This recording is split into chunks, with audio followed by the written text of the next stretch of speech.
ইয়াজুজ মাজুজের নাম শুনেছেন না? নূহ আলাইহিস সালামের 4 সন্তান ছিল, হাম, সাম, ইয়াফাস, কানাআন।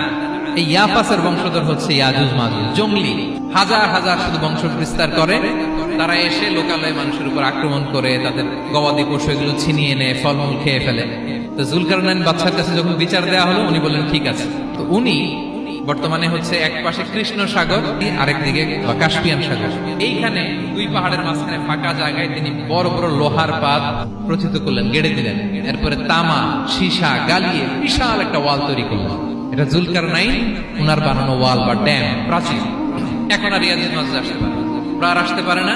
ওরা প্রতিদিন এটা ভাঙার চেষ্টা করে, কিন্তু ভাঙতে ভাঙতে আরেকটু ভাঙলেই ভেঙে যাবে। ওরা বলে আগামীকাল ভেঙে ফেলবে, ইনশাল্লাহ বলতে ভুলে যায়। এজন্য এরপরের দিন এসে দেখে আবার এটা আগের মতো হয়ে আসছে। কিয়ামতের আগ দিয়ে ওদের মধ্যে এই ইনশাআল্লাহর প্রেরণা আসবে।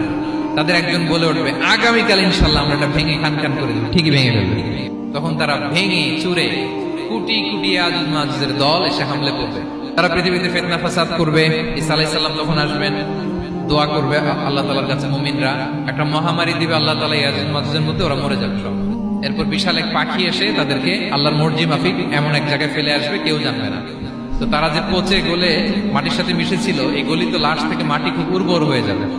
এরপর আল্লাহ তাআলা পৃথিবীর মধ্যে বারাকা দিবেন। কিছু রোপণ করলে তাড়াতাড়ি ফুলে ফেপে বড় বড় ফলমূল হচ্ছে। তো এটা কিয়ামতের আলামতের অন্য কোনো আলোচনায়